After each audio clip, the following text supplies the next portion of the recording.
think this is one of the parts that I'm learning how to share, but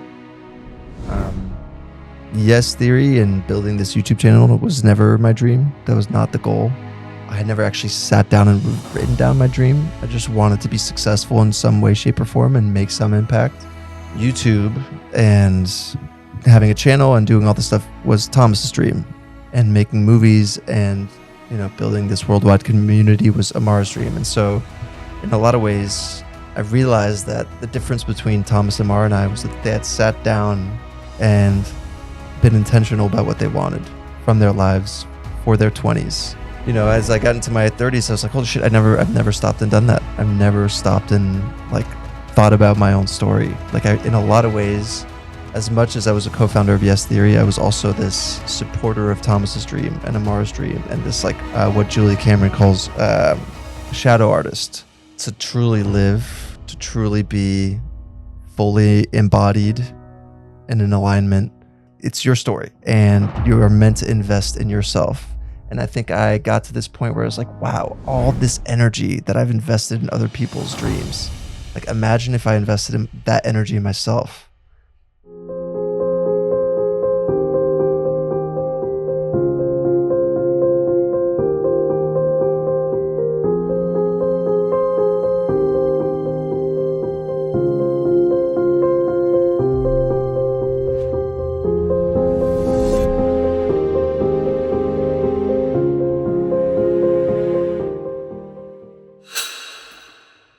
Matt Dahlia, welcome on the podcast, brother. What are you most excited about right now in your life?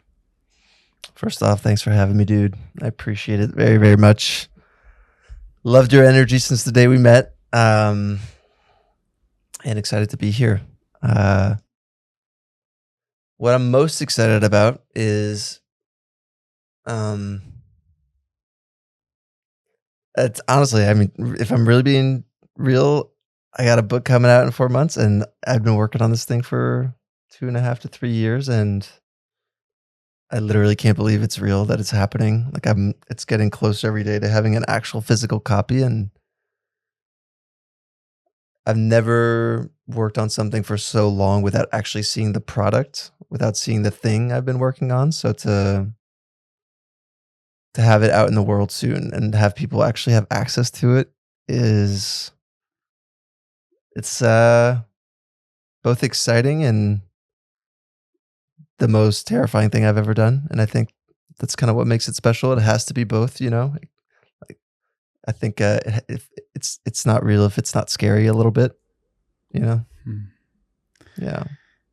It's really interesting you said that, because you said that it's one of the scariest things you've done. And, for a lot of people tuning into you and they know your work and they know Yes Theory, you've been in the front stage, sort of in the spotlight in front of over 8 million people or more at this point. And it's growing and growing, growing every day. And now saying that you took that time to go within yourself and you took that time to explore really your depths, and taking 2.5 years almost to make a book, and having 4 different versions of the book come out, and then deleting one and then starting over again. That's a journey within you. That's literally one of my philosophies, is all paths lead inward. And I'd love to really explore what you found about yourself in that exploratory sort of path of reflecting on the last 6 years of this massive success that you've built on the outside, and now let me look inside of myself. What is going on in that realm? What is going on in that world? What sort of things did you find there? It's a great question. I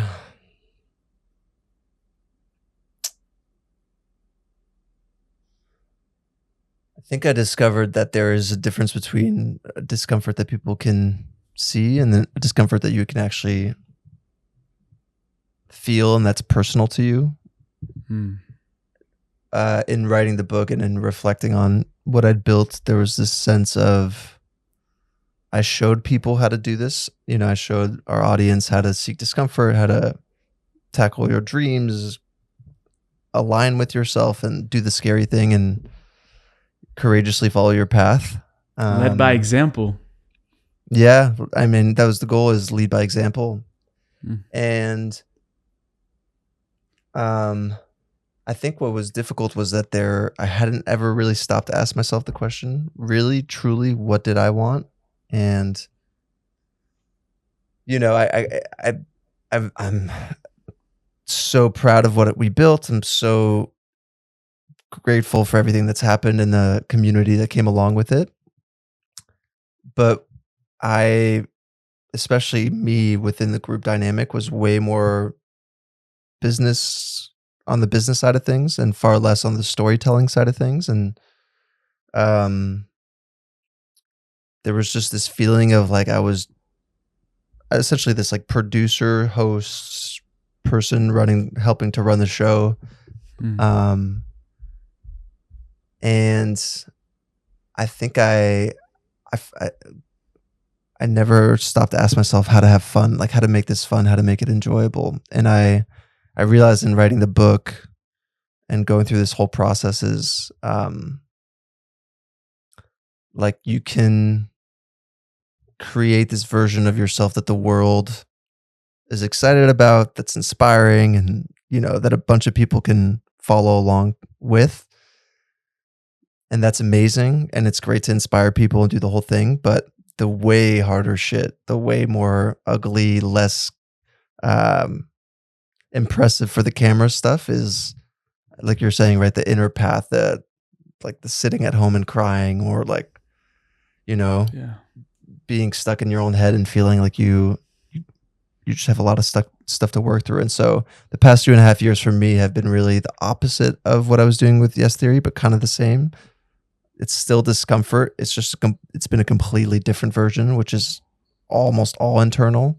I haven't shared any of it, except in this book. I really share the process of it. And now coming out and starting to do podcasts and stuff, we've been doing meetups as well. So being seen again, and being seen in a way that feels a lot more vulnerable, where I'm like, hey, as inspiring as you think I might be, I got a lot of shit that I've been working through, and also that I still got to work through. And to me, at least, I find that actually that's the people I gravitate to more, is the people that are, I'm more inspired by the people that are like, hey, I'm just a fucking human. I'm just working through it as well. Because I think we built Yes Theory into this thing that people, it's almost, I think a lot of creators experience this. It's like this, because it's edited into a 15-minute video, there's this like almost messiah-ic attitude towards it, where people look at you as they're like you're going to save them almost. And I think that started to mess with me a lot. It's like I'm dealing with the same stuff you are. So a long-winded answer to your question is, it's been a journey really of just accepting my own humanity and the ugliness that comes with that, and not being afraid to show that part. I'd say that's been the biggest thing. And even reflecting on what you said about discomfort, I would say almost every discomfort is an internal discomfort. And a lot of the things that we do are because we feel discomfort. I even reflect when I go and gravitate towards my phone, is because I'm not truly going there to do something intentionally, but because I have an internal discomfort. And you experience this with the whole social media and getting off of Instagram. And that was a whole journey for you. But truly, I'd love to dive into, you said that there's a part of you that wants to feel seen right now. And after those years of writing the book and being in isolation and sort of learning about yourself while being in your close-knit community, what part of you do you feel is ready to be seen right now?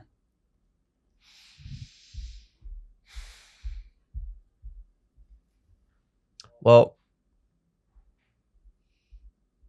it's really interesting. I to kind of take a kind of different path with answering this question is, I've been single for a lot of my life, and a lot of that's due to, the work that was required in building what I built with the guys. But a lot of it was just this fear of being seen by a woman, by a partner. And spending 2.5 years, really working on myself. By the time I was coming out of this like metaphorical cave, I was ready to be seen in all the ways. So not just with Yes Theory, not just with our audience, but also on a more intimate level. And so simultaneously, while I'm, beginning this journey of coming out and, being seen by the community again, I also have started this new relationship. And it's interesting, I think, that both are happening at the same time, because they're very similar in certain ways, where in order to really connect with anybody, whether it's an audience or your partner, it's not about putting on the show. It's not about being the guy you think they want you to be. It's really about, and it's a very cliche thing to say, right? But it's like opening your heart, showing your almost like your nakedness, like being naked in front of everyone and being like, this is who I am. And I really struggled with things like sadness, with things like anger. I didn't know how to express a lot of these emotions. I didn't know how to show myself in those ways. I had a really hard time crying in front of people. I always felt like I had to put on this tougher act. And the first meetup I did with the community about a month and a half ago, about 2 or 3 hours in, I just started crying in front of all of them. In and LA. It never happened. In LA, yeah. And I think, being held by them, being in a container where I felt safe enough to do that. After I left that, I just felt so much lightness. It's like, oh, I don't have to wear this mask of this guy that's got to figure it out. And I think the more and more I do it, the more and more it frees me. So the more and more I want to talk about it and continue doing it. And I think especially, I think it's a case for a lot of people. Like before, when I meet a lot of young men, I think it's a big struggle for them to, not have to be tough, to let go of this guard. Like for example, you and I were just talking about you not being sure what you want to do next, and committing 100% to this podcast and all this stuff. And I think, for anybody to admit that they have no idea what they're doing, like would free up a lot of people. And you'd be surprised, even when you become successful. And I'm not going to say when you become successful with this podcast, these doubts, these things don't go away. And so I think being able to continue expressing those things is super important, both for your work, your audience, but also for yourself and just how you carry yourself, and how you feel. So yeah, man, just being seen in my nakedness and my humanness is new. It's cool. It's fun. It's freeing. More than anything, it's freeing. Yeah. It's like this liberation. I think when we cry, it symbolizes letting go. And you've also said that, the perfect equation for a creator is letting go. And you've had to let go of a lot of things in your journey leading up to where you are now. And going off that relationship part, because I'd love to stay on that for a little bit. On January 1st, 2021, you made the commitment, like the deliberate commitment, to not date women for a year. And that goes even beyond just like the workload or the lifestyle that you were living. It was a disciplined commitment to yourself to be on your own and not look outside of you for that external validation. So sort of what did you find in that whole journey that you made that commitment afterwards? Damn, dude, you did your research. I don't know where Always. I said that. Did I tell you that in person? I don't know. It's somewhere out there. Somewhere out there. Interesting. Wow. Yeah, I did that. Well, I just gotten out of a relationship that was a pretty short one, but that had felt pretty unhealthy. And in the past, I think I would have, blamed the girl or just said like, oh, she wasn't the right person or whatever. But I think this time, because it was around the time that I was turning 30, I was like, I gotta figure this out. Like, what am I doing? Like, I can't hold a relationship. I can't,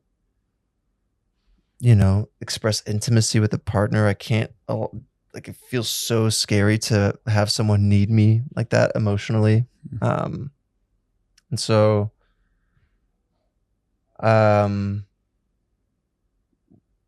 at the time that I left the videos, I was like, okay, I'm going to just drop all of this. I'm going to drop the dating life. I'm going to drop the work that I used to do. I'm going to drop staying even in LA where it just felt like noisy. So I'm going to go off somewhere. And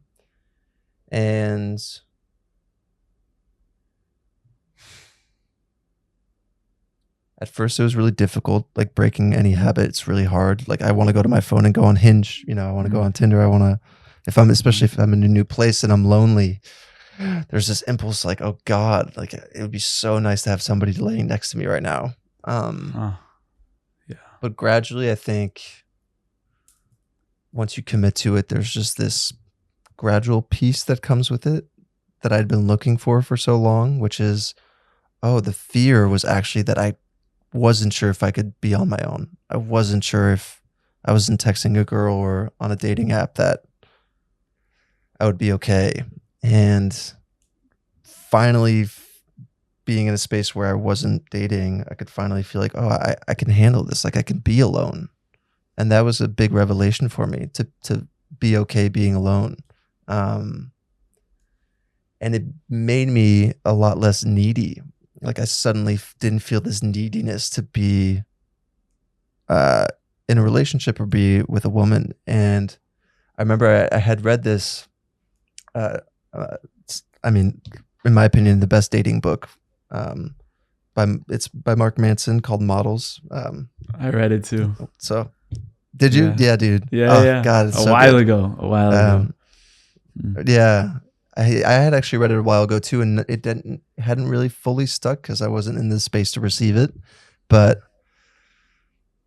his whole theory, or I guess his thesis, is that the most attractive thing someone can be is non-needy, like truly non-needy. Like non-neediness is like if a man is trying to be attractive to a woman, non-neediness is the thing. And the way he describes that is non-neediness isn't this performance of not caring, but it's genuinely being okay with yourself and being all right with the outcome. So if, a girl's not interested, it's okay. I'm like, I don't need this. Like I'm good on my own. And I think that muscle started being built for me. I just started to become self-reliant, gaining a lot more self-love. And by the time I was ready to come out and date again, it was honestly like being in a different universe.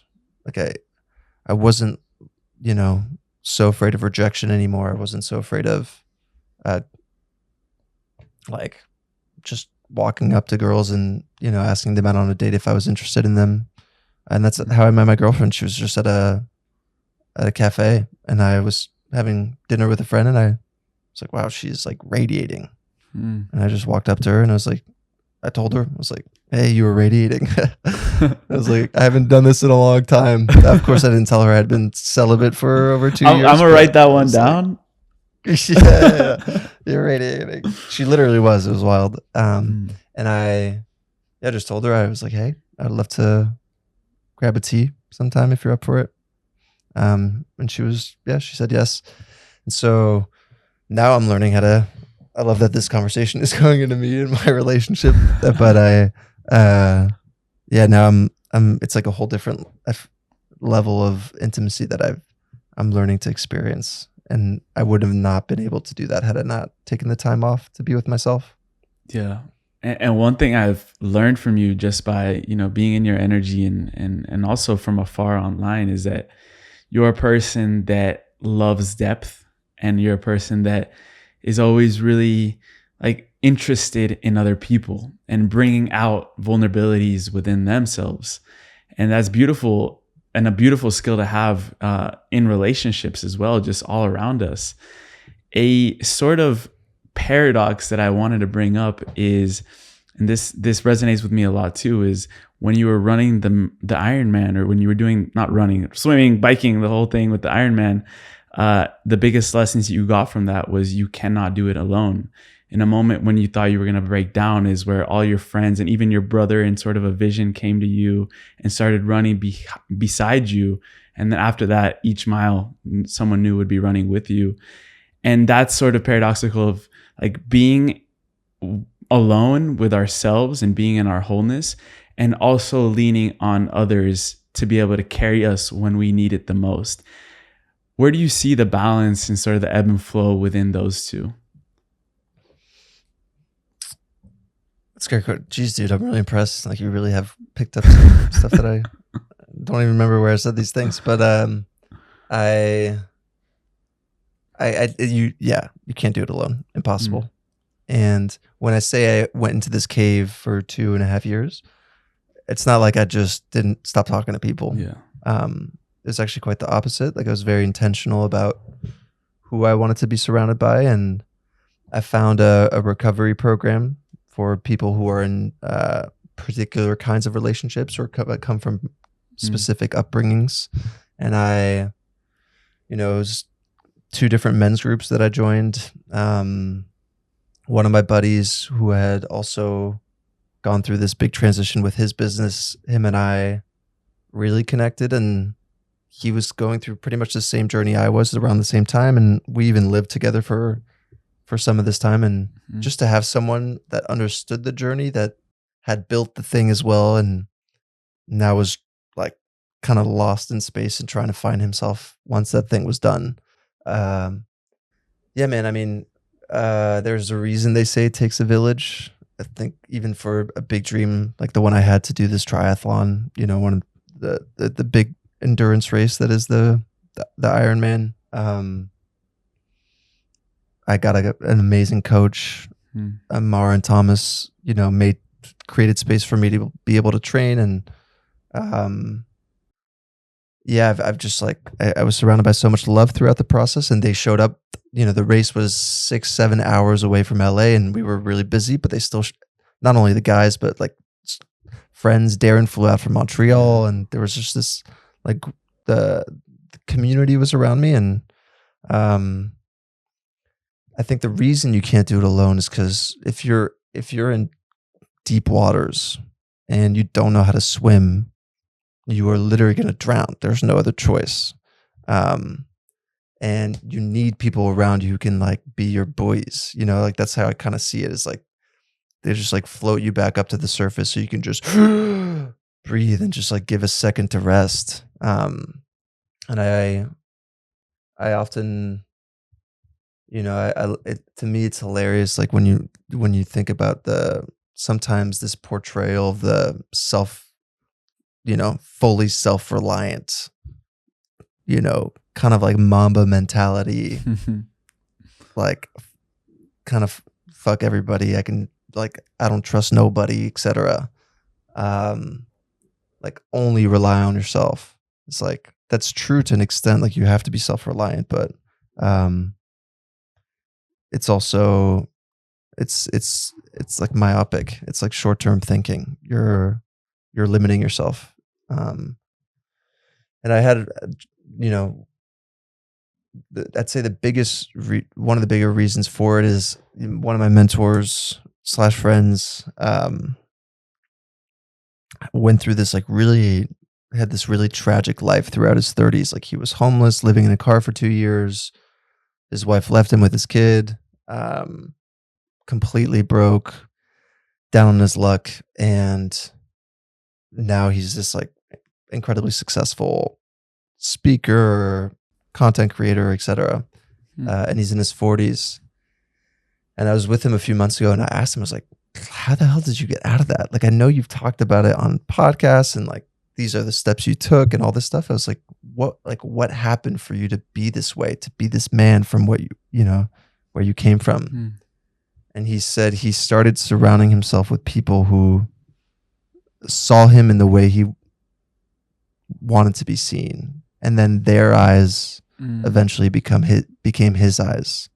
And wow. I think people see us sometimes before we can see ourselves. So to surround yourself with people who can truly see who you are and who you can become, eventually their eyes become yours. And so I just had throughout my life, I've had a lot of people, I mean, I'm just really grateful for it, but who have, allowed me to take what they've seen in me and to see it myself. Yeah, and that almost sometimes also creates friction, because there may be people in your life that are used to seeing you a certain way. And then when you go through this evolution, growth, transformation that you went through, or that a lot of us are going through, and then you see the same people, the same friend group, the same community again, and it takes them a while to sort of register, like, this isn't the same person. So it then creates friction until there's sort of a, getting used to process of, oh, this is the new Matt, this is the new Emilio. And you have to believe it yourself before other people can adjust to the new way of seeing you. But I really love that, of getting ourselves to understand how we want to be seen into the world. And then the world's just a reflection of that.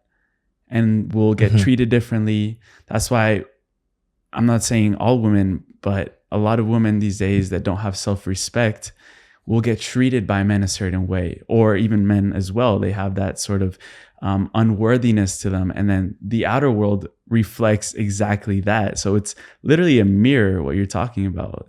Life is a mirror. Yeah, dude, 100%. I think that's such an important point. And I think a lot of people,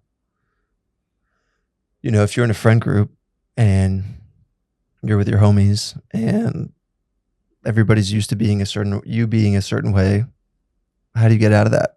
Like, if you want to change, if you want to grow, and the people around you are like cool with where things are at and prefer you in this version of yourself and don't want to see you change, it creates this almost claustrophobic effect where you're like, I either stay here and pretend to be this thing that I'm no longer, or I leave and evolve, but that means I have to like let go of these friends. And I think what the realization that I came to is that there's this third option. There's this like gray area where you can both evolve and you can, keep these friends, but you have to accept that the relationship is just, it's got to be different. And so what happened for me was, for 2 years, pretty much, Thomas and Ammar, who have been my best friends and co-founders since I was 23, we spoke once in a while, but it was super limited. And that was a lot of, from my part, I was like, well, if I'm going to be this new person, I just can't talk to them. I have to, be around new people. I have to figure out who I am now outside of Yes Theory. Like, who is this guy, etc. And then I was able to come back in once I'd developed a lot more self-worth, a lot more understanding of who I wanted to be. And it was awkward at first, I didn't know how to approach it. And like, we started joking around like we used to, but it was just kind of different. And then what's evolved since is this like actually really incredible matured version of what we used to have. It's just like, we're now, it feels like we're adults and we're treating each other with respect and boundaries. For a long time in Yes Theory, because we were living together, because we were building together, and we were this public friendship, everything, like we share the same friends, we share the same life, everything. It was pretty codependent. And so to be able to kind of like remove myself from the codependency and to come back and have boundaries in place, I think, for all of us, and this wasn't just my doing, like they went off and did their work as well. So there was this like beautiful synchronicity that was created from it. And I think people are really afraid to evolve their relationships because they don't know. I mean, we just hate change in general, but there is something beautiful in accepting new chapters of yourself with the people you love. And if it's not meant, like if they still can't accept you with all these changes and they don't respect your boundaries and all that, sometimes it's just worth releasing them, and that's for other friendships that's had to happen. And it's hard and there's grieving involved, but ultimately it's, if your purpose and your mission is to grow and to evolve into the best version of yourself, then that requires some sacrifice. Yeah, it's almost like you're jumping on a bus and you're going somewhere, and the people that are going to help fuel the bus, the people are going to help you give the directions of the bus, they can stay. And then the people that are sort of weighing that bus down, you have to sort of make that tough decision of, I'm sorry, but the bus is going this way, and it's not going to stop for someone that is not committed to that growth. And it's really interesting that you brought up Ammar and Thomas, because in you three, what I see from a sort of outside perspective, obviously I don't know the intricacies, but I love this spiritual idea of soul contracts. And there are certain soul contracts that are long-term, that are lifelong, and there are certain ones that are short, short contracts, 6 months. Like I've had, business partners for 6 months, and yeah, we got our lesson. Amazing. I feel like what you guys have going on is a long-term soul contract. And I think you recognize that since the beginning when you met in Montreal, or you almost said you had a sixth sense when you met Ammar and a sixth sense when you met Thomas. It's like, there's a knowingness of maybe even bringing the concept of past lives. Like, did we already know each other? Like, what is going on here? And did you sort of feel that in the culmination as you were going through this transition, that still that presence of them being soul brothers was really present in your mind? Yeah, I think for most of it, there were definitely times where I got really frustrated with them, and I was like, fuck this. I don't want to fucking deal with this bullshit. Well, because I think one of the things that's difficult is, when you're in business with somebody, it's very hard to have a beautiful love story. Like, there's just so many factors involved, and employees and money, and like all this stuff just kind of just like clouds your brain a little bit. And so we had to really work through a lot of that stuff. I honestly have to give more credit to them than to me. Like, I don't think I was necessarily the best at like confirming that this is a life soul contract. I was more like, I just want to get out and like we can figure out what this is after, but like help me like exit this thing in a good way. But I think that's one of the things that it's made Yes Theory work. They're so committed to the friendship. And for me, with a lot of, growing up, I moved a good amount as a kid. So I lost a lot of friends, and I kind of just adapted in that way. I got used to being like, all right, I'll never see you again. See you later. And there was this there was this thing in me that was like, oh shit, maybe this is it too. Maybe this is just the end of the chapter and we never speak again. And I had to like almost make myself okay with that. But then they were like, what the fuck are you saying? They were like, dude, like, we're going to figure this out, and so through that process, it allowed me to also, work through a lot of like past stuff that I had to grieve, like losing friends as a kid. Yeah. Because are you a third culture kid? Did you moved around? Yes. Yeah, because you went from Colombia to LA. No, I was all around because my dad working in first the public center, the public sector in the Colombian embassy. So we were moving a lot as kids. That's why I was born in DC, and then he moved into oil and gas, which is like they're sending people.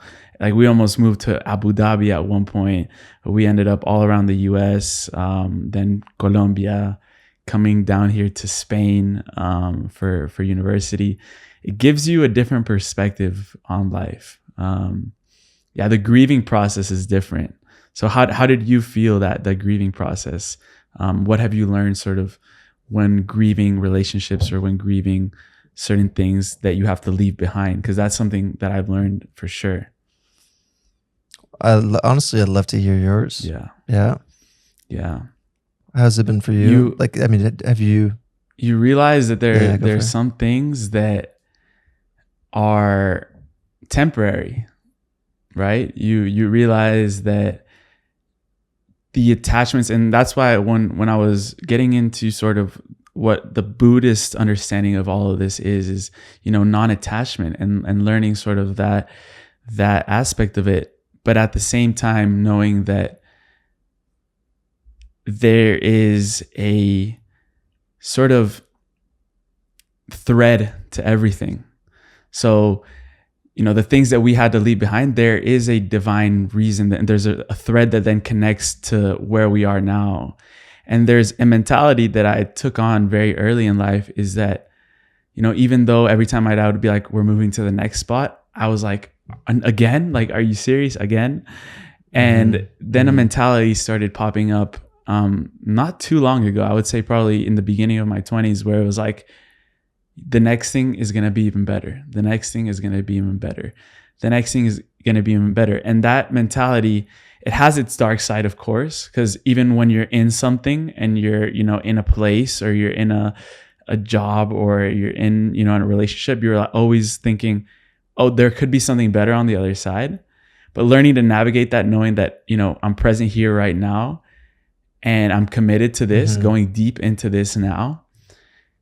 If it eventually something dissolves, and life has its way of bringing us apart from places and people and things, because I think that's part of the universal truth, is that, everything is temporary. We are preparing every single day to leave the physical body. That's not to say like, oh, we should think about death every single day, even though there are stoics and people that do that. It's knowing that eventually, memento mori, like, remember that you are going to die. But that thread is what then connects all of us. So people that I probably knew when I was 5 years old, there's still a thread that connects me to them, because what connects us is the impact and influence that we had on each other, even if it was negative. And I've had people on the show that have had near-death experiences, and they say that when they get to the other side, there is a life review, but you don't view things from your point of view. You view things from the point of view of others, and that also emotions in that realm are amplified tremendously. So whatever you did to someone else, like, I can't even imagine like someone having an impact on so many people. You're going to feel that when your soul passes on. You're going to feel the impact you've had, and it's going to be beautiful. And that's going to allow you to see things in a different perspective. But knowing that having to leave behind certain things, certain people, it's not over at that moment. It's not over just in the physical, because there's a spiritual energy that still gets carried on. And I know there's a spiritual energy with even my brother that you've met out in Malibu in California.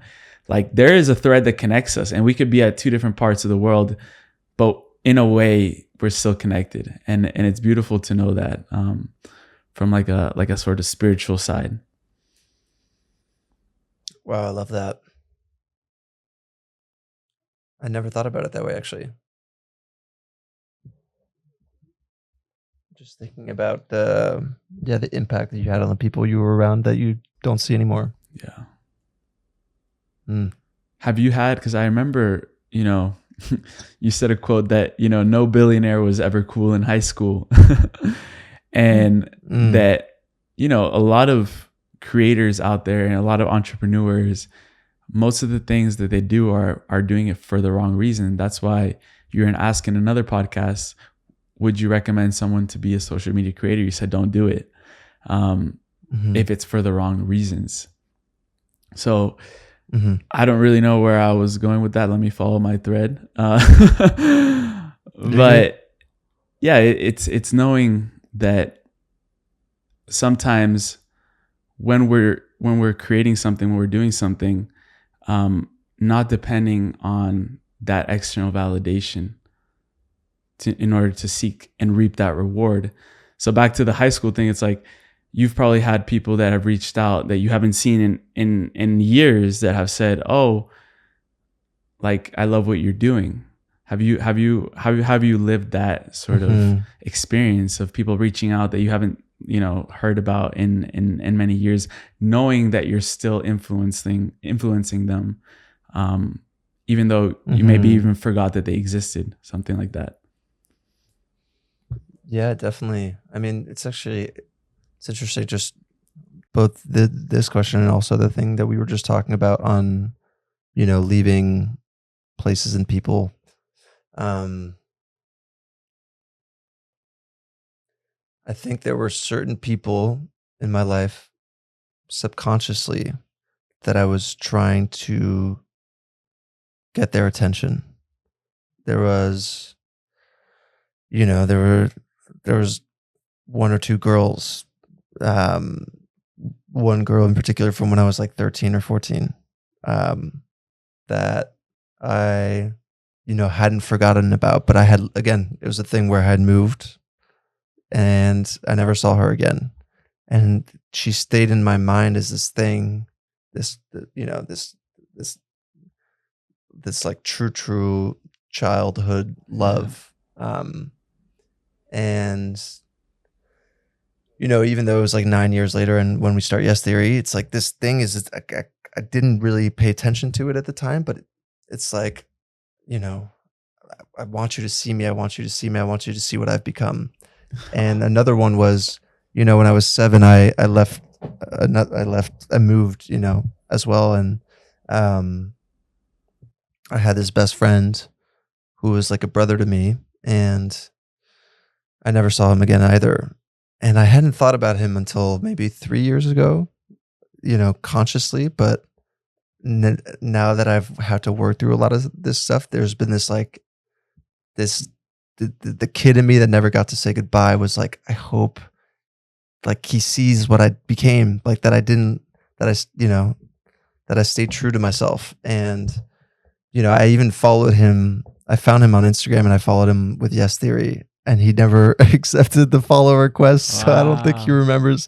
I don't know if he remembers me. Yeah. I tried messaging him on Facebook and all this stuff. And I was going through this moment of like, holy shit, I want him to remember me. I want to be seen by him. And so, it's really interesting when you say the impact thing, that's why I think I had to pause when you said that. 'Cause it's like, wow, I never thought about that. Like maybe I did impact him when we were kids. He had lost his dad at a very young age. And, he was being raised by a single mom. And I felt like almost this like person in his life that could help alleviate some of that pain. So, maybe I did impact him, and maybe it did open up his world a little bit. So it's nice to think about it in that way. And now it's weird, dude. More than any other person that I've cried about, that's the one I've cried about. Wow. I think it's because when you're that young, it's so intense. It's so emotionally deep that, just gets stuck in there, and it guides you in ways you don't even realize. And then what's interesting is, like you mentioned, you get messages from people from high school and stuff, and people that you wanted to prove yourself to. And especially if, in my case, you didn't feel like you really belonged. But, I've shared a little bit about this before. It doesn't really fulfill you. It's it's like this thing of,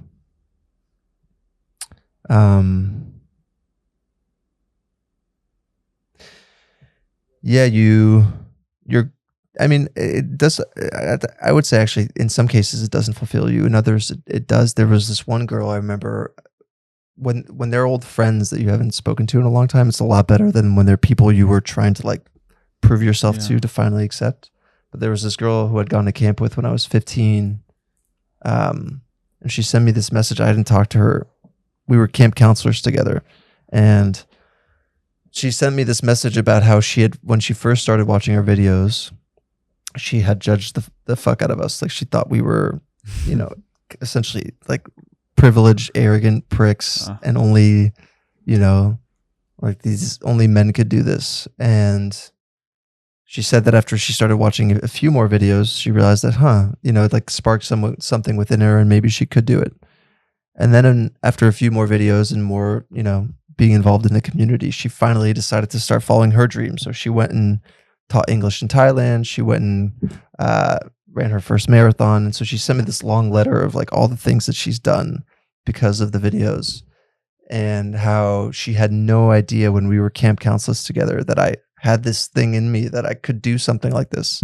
And to be able to see me as a high school kid suddenly going from that to doing what I did, I think that was very fulfilling, because when people see you in these different stages of your life, and then see what that you're really no different. We were just friends. Like, it's not like I have a crazy IQ or any of this stuff.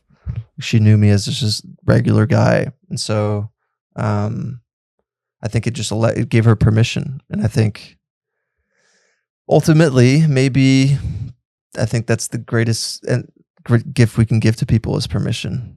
Instead of, she wrote this thing. Oh, this is the part that I wanted to share, is she wrote this thing at the end of the letter. She was like, maybe in the end, it's not about helping someone else put their mask on after you put on yours. Like the whole plane analogy where you have to put your mask and then you can help others. Yeah. Maybe it's just showing people that they can do it themselves. And I love that, because ultimately, if you have a savior complex like I've had so much of my life, where you just got to rescue the world, change the world, etc., it's like, actually the most important thing you can do is live a life that's true and be an example of what it means to be in alignment and be in joy and make the hard decisions for yourself. So, yeah, dude, in terms of impact, I think with friends, with audiences, with whoever, it's actually quite simple, which is kind of nice. Yeah. And staying on the plane, being 30,000 feet in the air. You mentioned once that even and this happens to me as well, like when you're on a plane, you're looking around, you're looking at everyone's screen, and you start watching their movies, you start watching their stories. And you mentioned, you brought this up in a newsletter a while ago, that recently you started jumping back into your own story and not focusing on the stories outside, which is something that can be very easy to fall into when we're on social media, especially because when I'm not being 100% mission goal oriented, I am on Instagram and I'm feeling like shit because people are progressing and on their own projects and traveling the world and doing all these highlight reels. And then I look and I reflect back on myself, and then I feel guilty, and then I feel unworthy, and I feel like I'm not writing my own story, or I'm not being the author of my own creations, whatever. Where does that sit with you right now in terms of having the pen in your hand? You're literally writing your story. You're the author of it.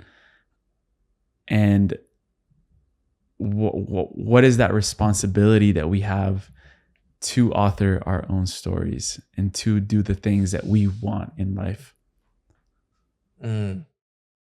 So good, dude. Well, I think this is one of the parts that I'm learning how to share, but yes theory and building this YouTube channel was never my dream. That was not the goal. I had never actually sat down and written down my dream. I just wanted to be successful in some way, shape, or form and make some impact. YouTube and having a channel and doing all this stuff was Thomas's dream, and making movies and building this worldwide community was Ammar's dream. And so in a lot of ways, at the start of everything, as much as I mean, when I was in it for all that time, I'm like, so invested in the whole thing. But I realized that the difference between Thomas, Ammar, and I was that they had literally sat down and been intentional about what they wanted from their lives for their 20s. They really asked themselves, like, okay, what does it look like for me? And for Thomas, it was like, I really want to tell stories on YouTube. Like, that would be, and I want to travel and I want to make an impact. Those were the three factors. And so, as I got into my 30s, I was like, holy shit, I've never stopped and done that. I've never stopped and like thought about my own story. Like, in a lot of ways, as much as I was a co-founder of Yes Theory, I was also this supporter of Thomas's dream and Ammar's dream, and this like what Julia Cameron calls shadow artist. So like a lot of managers, a lot of lawyers, a lot of people in artistic industries are wanting to be artists, but are so afraid to be one for a variety of reasons that they would prefer supporting someone else's artistry, someone else's dream. And there's something very safe about that, supporting other people's dreams. There's something really cozy about investing in other people's ideas. But to truly live, to truly be fully embodied and in alignment, you are, it's your story, and you are meant to invest in yourself. And I think I got to this point where I was like, wow, all this energy that I've invested in other people's dreams, like imagine if I invested in that energy in myself.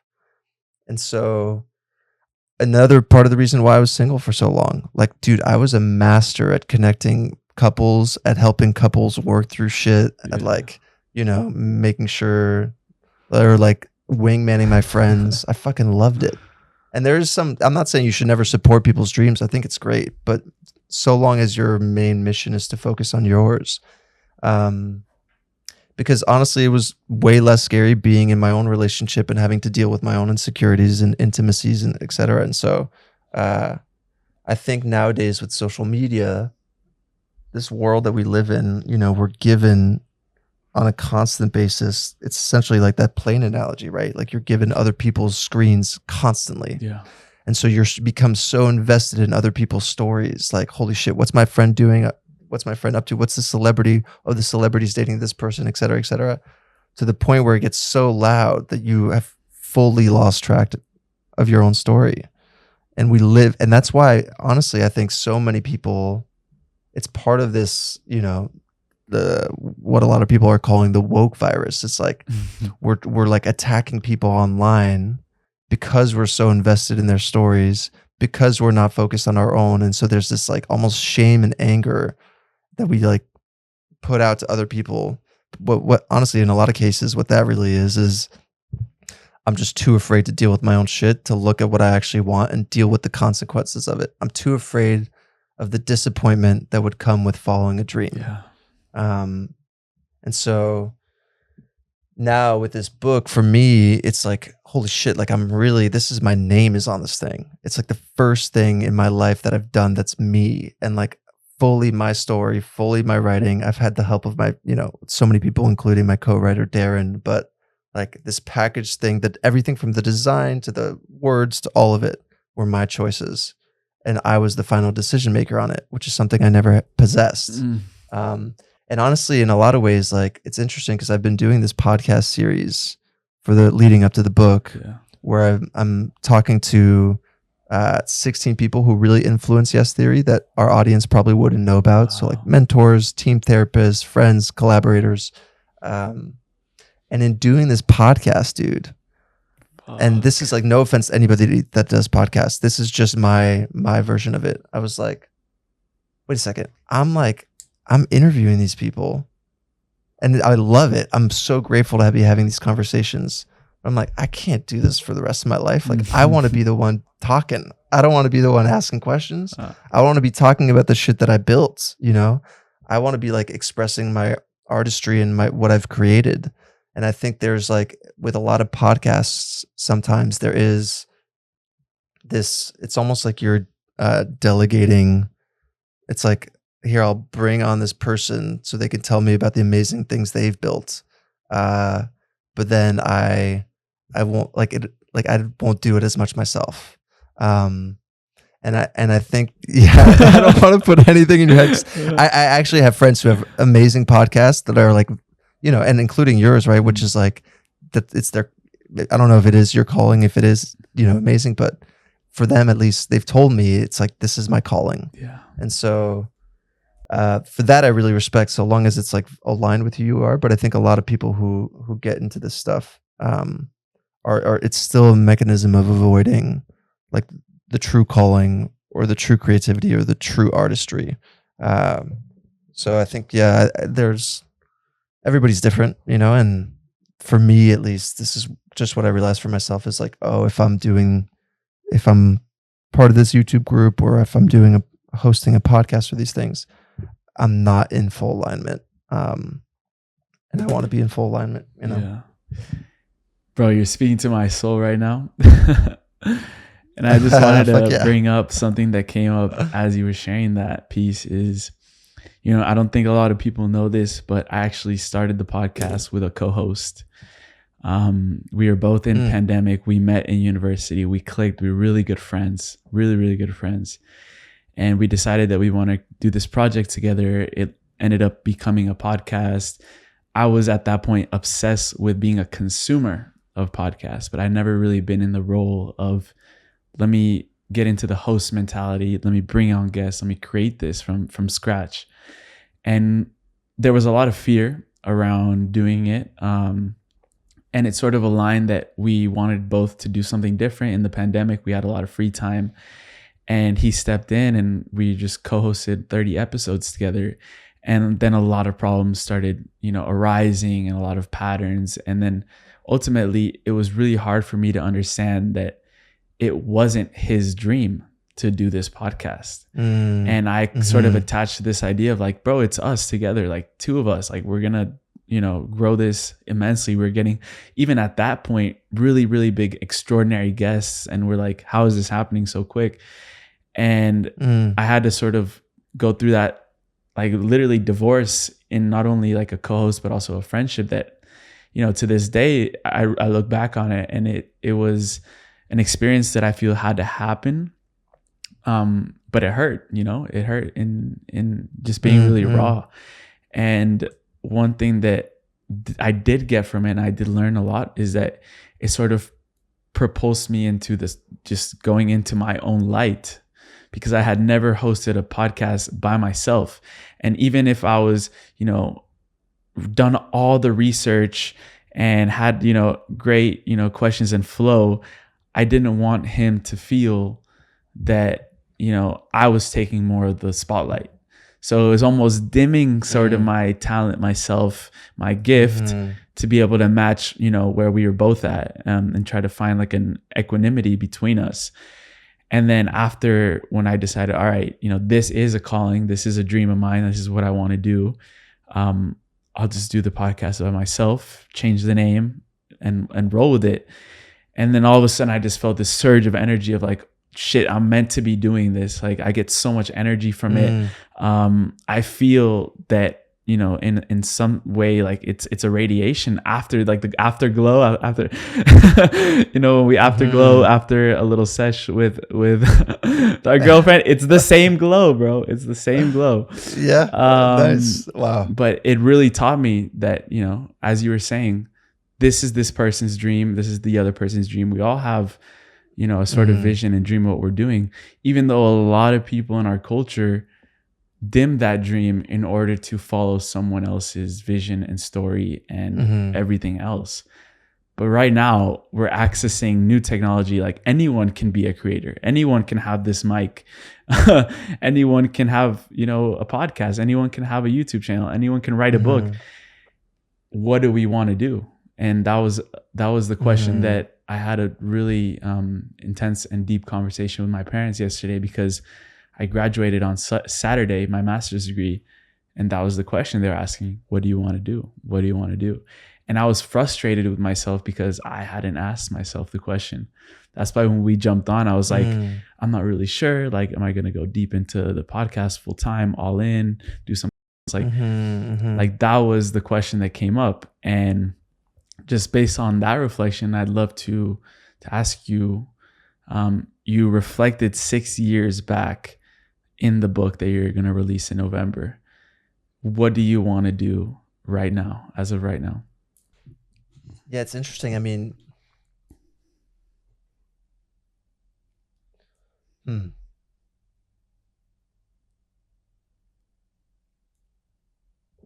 what do you feel like your mission is? Like, if you were to do the podcast, let me phrase this better. What is the doubt I guess, that you have in not committing fully to this podcast? Like, what is the thing inside of you? Is it saying like, maybe this isn't it, or maybe I won't be successful, or maybe it's just oversaturated? Maybe there's just too many podcasts. Like, what would it be for you? Yeah, it's honestly none of that. Like, the doubt is close to zero in me. I start hearing the external voices, and that sort of like knocks me off, because it's people in my life that I really trust, people in my life that, you know, I really love, that sort of that voice of like, you mentioned another podcast, like, oh yeah, diversify your basket, when Yes Theory was trying to become like a production company and diversifying a little bit. And I hear that as well with this. It's like, oh, you should, you know, diversify your baskets. You know, you saw that you could do your master's degree at the same time as running the podcast. You know, keep your diversification open. And me, my internal voice is saying like, go all fucking in, bro. Go all in. So really that doubt is not really an internal, but it's sort of the voices that you have to be aware of, and knowing that, you know, this is a lifelong endeavor. This is like a life mission, a calling could be, you could say it like that. And what I want to achieve with the podcast is, I feel that there is a new consciousness that's arising in the planet right now. And even in Malibu, when we were sitting down with Richard Rudd and Blue and Zach Bush, they were saying the same thing. There's this new consciousness that's arising. And where I feel my mission there is sort of acting as a bridge to connect these wise, amazing teachers with the young generations. And, you know, that's something that Yes Theory has done really beautifully, is connect with the youth, connect with the young generations, put out a message that inspires and resonates across a whole generation, in Seek Discomfort, and in having these experiences where you get out of that comfort zone. I want to equip people with wisdom and tools, and knowledge, so that they can then empower themselves to create the life that they want. So that's really where I'm at with this show, and what I want is just to continue that mission. And it really fuels me. A conversation after this one, bro, I'm going to run a marathon after this. Like, I have so much energy coursing. I feel like I get into that state. I do too, actually. Yeah. Get into that state where I almost, you know, feel that we're in a portal, we're in a vortex, and we're just creating. We're in an unknown field of possibilities where this conversation could go. And then whatever we want to do with that is up to us. And I also feel, you know, the audience is back, the Yes Theory community here, like, you know, sending me questions through me that they want to know, and things like that. I sometimes, you know, I pick up on questions from the collective as well. Yeah, dude. I mean, you're also really good at it, you know. Thank you, man. You very clearly put a lot of effort into it, and you hold the right space. You have great energy. You do your own work to get in that really solid space. And I mean, you have like very glowing skin, so that's clearly it's it's my tan, bro. I just came back from Greece. yeah. Okay, it's the tan. We'll blame it on the tan. But I love that. I think if those are the things you feel, then I think it's natural for people close to you to be concerned. I think that just comes with the territory. You know, we had to like stop talking to our parents for like a month or two when we started. All of you. 3 or 4 months into starting. Well, Thomas especially. Yeah, Thomas's dad used to talk every day when we first met, and then for a month, because Thomas's dad was so worried. Thomas was like, I'm just, trust me, but we can't talk for a month. Wow. Because it is true. It's like an idea or a project or a dream. These things are so fragile, and because they're not real yet, they're so vulnerable. And if you have people around who are going to consistently poke at it before it's actually formed, it's like it quickly deflates it, you know? And so there needs to be this conscious effort initially to like quiet a lot of that noise and surround yourself with people who can see you, kind of like we were talking about before, right? Who can like really believe in you and see you. Because your own self-doubt or whatever will be loud enough, so you don't need people to reinforce it. I mean, it sounds like you don't even have any self-doubt, which is fucking incredible. Like, No, not if zero. you're I just say like, it's close to yeah, zero, but there, of course. okay, In the beginning, well, it was which way is higher. Of course. which makes sense. Yeah. But I think now you've, had moments of proving yourself and stuff. So, yeah, dude. I mean, honestly, what's also really interesting about the podcast space is when we first started in 2015 on YouTube, pretty much everybody that was aware of, a friend of ours that was kind of aware of the space and what we were doing was saying like, dude, way too many YouTube channels. There's no way you're going to stick out. It's like the word we kept overhearing is oversaturated. It's oversaturated. It's oversaturated. But for us, there was very clearly this gap missing on YouTube where, essentially what we ended up creating, like a group of friends going on adventures together. Like at the time there was like Casey Neistat doing vlogs and Vitaly doing pranks, and like the men on YouTube especially were very like there was this like macho attitude, or it was like the other extreme where it was like far more feminine, and there was no balance of like sensitive dudes being like cool and fun, but also like average guys with insecurities. And also like we felt like, we were this international group and all these things. So we were looking at like, and everything started working really fast very early on. We were like, holy shit, this is like magic. Like it's way too serendipitous for us to not pursue this. So this feeling that you have and the proof that you've already created of all these guests and these conversations where you feel this like coming out of this vortex is like that feeling, dude, is that's it. The other stuff, the worry from family and all that, it's just noise, and you can still have love for them and appreciate it, but ultimately like they don't feel what you're feeling. And that's the thing you got to trust more than anything. And like when you're saying about the new consciousness arising on the planet, I agree. And I think that consciousness is very feeling based. It's very embodied, and it's coming through us. And so it's not a thing you can necessarily put into words. It's not like a thing that you can put on paper for people to read and understand. It's just a knowing. Like ultimately when you hear Eckhart or any of these guys talk, it's just this deep knowing. And it's just this thing that comes through you. And any great art or anything that's ever been done that's impacted a lot of people has been that, is you're just getting out of the way, right? And so when you find a vocation or any kind of profession or work that makes you feel that way, it's like, yeah, dude, I mean, I will definitely encourage you to pursue it. Do you feel that in writing right now? To be totally honest with the book, I felt it at times, but because I was trying to leave Yes Theory, it was really hard to write about the thing I was trying to leave. While also, trying to deal with my mental health. So, I think towards the end, like when I really especially the second half of the book, when I really got to write about where I'm at now and how I feel about things genuinely, a flow started to emerge and it really felt powerful. And with the newsletter as well, I feel this really incredible flow. Like there's just this feeling of, I just end up doing it for hours. Like I don't need to, this is like, it just gives me so much energy. At the same time though, I don't think it needs to be one thing for any of us. I think writing is one of them, but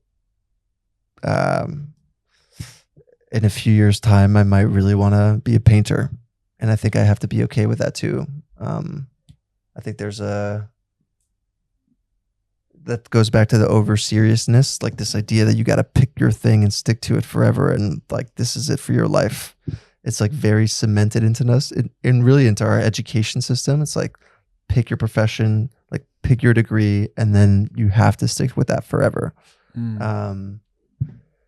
But that's like if you look at a child and how they operate, and they're most connected to that consciousness, right? They're the nearest to it, them and older people, and both will tell you essentially this. Like if you look at a joyful older person and a joyful child, what do they have in common? Is it's pure flow. Like they're not holding tight to things, and they're not fixed in their mindset. It's like this incredible openness, and this this like dance with the universe.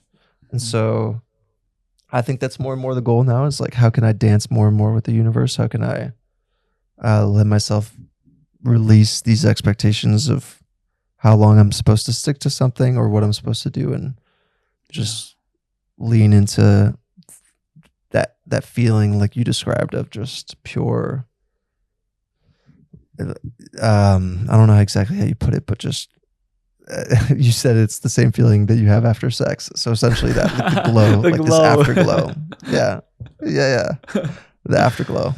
Yeah, dude. Yeah. And I think we're all learning how to navigate sort of those two polar energies of the feminine and the masculine. Like that playfulness, that flow, that dance with the universe, that's really feminine energy. And a lot of men, as you said, the older generation of men have been taught away from that. And I think our generation is starting to begin to welcome that feminine nature into our being. And that's how we can sort of, I would say, listen to the next steps, because for people that plan every single thing of their life, like very structured, in the end, it ultimately falls apart, because it's that structure that's being like very hardened and closely gripped onto that creates the cracks in the structure, and it falls apart. But when we allow a building, like when there's an earthquake, you see the building is created so that it moves with the land, it moves with the earthquake. And that's the softening that Richard Rudd talks about of awakening. It's like softening into being more flexible to dance while holding a clear direction and structure. So I guess the question to start like wrapping this beautiful conversation up would be like, where do you feel you are headed right now? What is sparking that right now for you?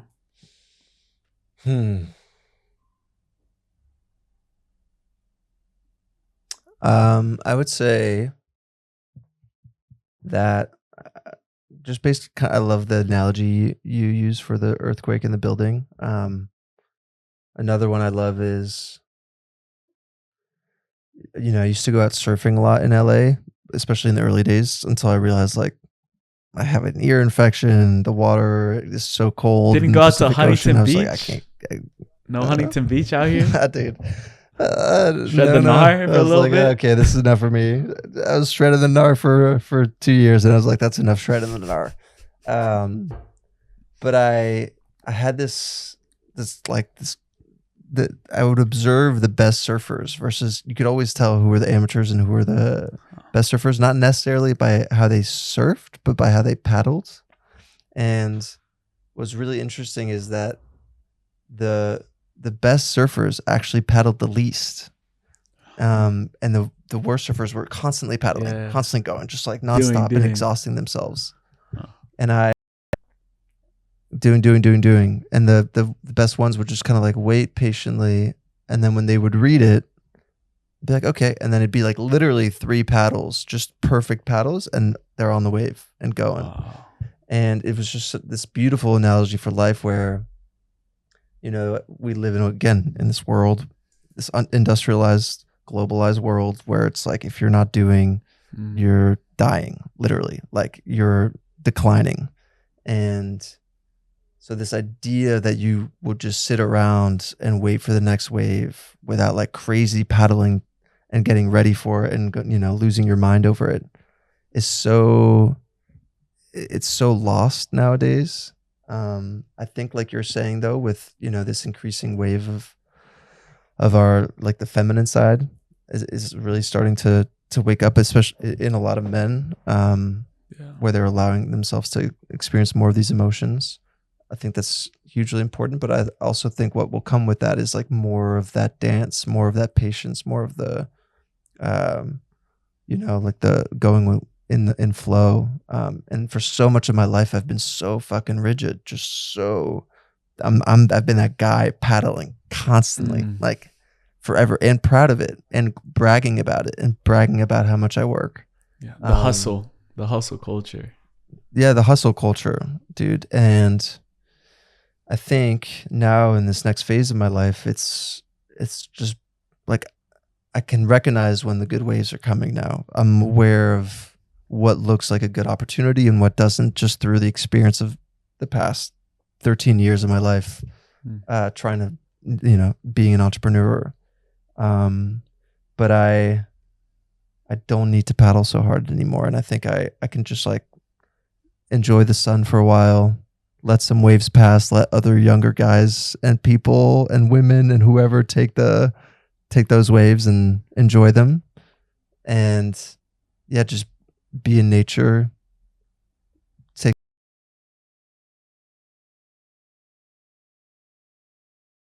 And honestly, just really feel into what I did, what I can take from it into what I do next. I have ideas, I think that mental health and loneliness epidemics are definitely things I want to probably focus on, and giving people access to certain tools in new ways, because I think the way, in certain ways it's being done, it could be done better, but that means I have to take care of my own first. Like I really got to get to a good place with my own mental health, how I feel about myself, my own relationships, my own joy, to be able to, be an example and lead people in a good direction. So, yeah, man, I'm just gonna have a good time once this book's out. Tahiti's the first destination. Going to Tahiti. Oh, and just no book tour. The book tour is happening beforehand, so meetups and all that has been happening leading up to it. Yeah, once the book's fully out, November 26th, at the end of this year, it's like, we'll probably do like a big party or something, but I want that to be kind of like the finish line, like at the end of it, just like we did it. We did it. Yeah, let me know. I'll be there. Hell yeah, dude. Hell yeah. Oh. We'll add the little Colombian celebration in there. Yeah. Put a little salsa in. I'm down. Yeah, brother. We end every podcast with the final trio, which are just rapid fire questions that you could answer in any way that you want. But before that, I usually ask, like, where can people find you? You're more low key than others. But yeah, where would you say is the best place for people to connect with you? Whether that be online or wherever, really, in the ethers. Yeah, for sure. I think just my site, mattdahlia.com, DAHLIA. And then, books coming out November 26th. So just be on the lookout for that. Yeah. And that's about it. Yeah. Perfect. All right. For the final trio, the first two are personalized to you, to the guest. And the last one we ask at the end of every single show.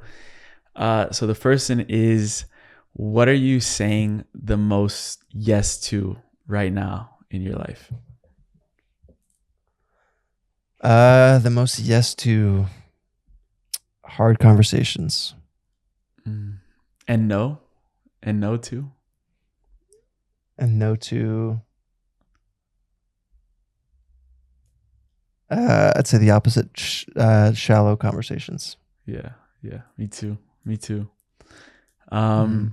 The second one is, what do you hope for this book, Talk to Strangers, to spark within anyone that picks it up and reads it? The main thing is to ask themselves what they want.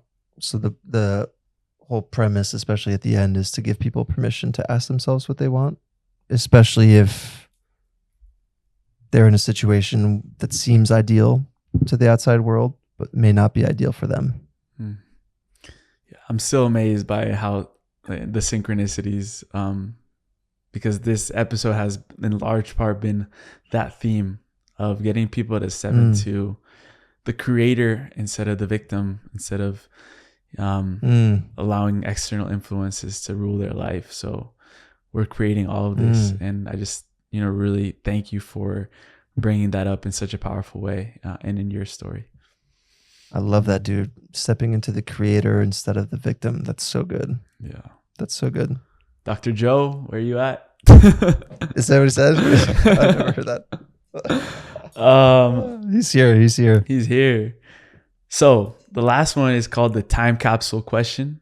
It gets us to travel a little bit out into the future, about 10, 15, 20 years down the line.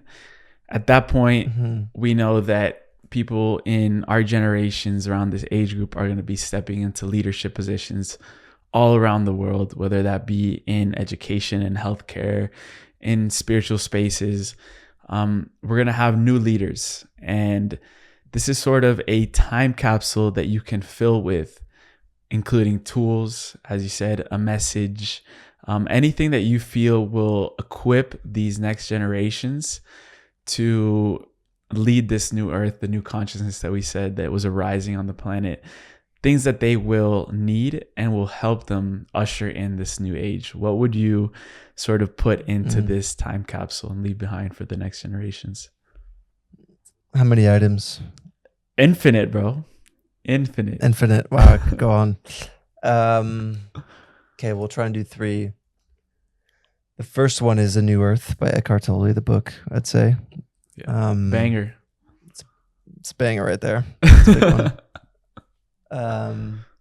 I think he explains it better than almost anybody I've seen in terms of what's arising on the planet, and how you can contribute to it, be a part of it. The second one would be a mirror, I would say, as in a reminder that whatever actions you take, whoever you meet, it's all a mirror. So whatever triggers you, that there's something within you that about somebody else, or something within you that is causing that. So I think as a good reminder, and also it's kind of like the whole focusing on your own story. I think a mirror is a good representation of like, hey, pay attention to what you want, who you are, and why you're here.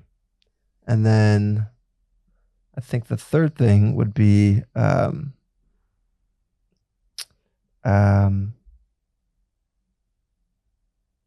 let's say like a branch, if it could survive that long, just a branch or a plant that's continuously been watered in this time capsule. A Dahlia, just to remind you of, maybe. I mean, a Dahlia would be for me probably a Dahlia, but I think just remind you of truly who you are, and that if AI and tech and all of it goes crazy, it's like this is what it's supposed to feel like, the real thing. So, boom. Thank you, brother. Bada bing, bada boom. So grateful to you, your story, your light, everything you're putting out into the world, and sort of nourishing yourself in the whole process, putting the mental health first. I think that is an inspiration in and of itself, and it's something that I really respect, and I know that a lot of people are going to understand and welcome you in this upcoming chapter for you, of being seen again and received with a lot of love, and just I think people are going to really hold you in the way that you need it. So I really appreciate the time that you took out for this conversation, brother. Hope to do it again, of course, and see you out again in person to celebrate this huge milestone. And yeah, much love, man. Thank you, man. Much love, Emilio. I'm really proud of you, dude, and excited to follow along on your journey. You're just getting started. You literally just graduated, and oh man, it's gonna be epic to see this unfold. Yes, sir. Thank you.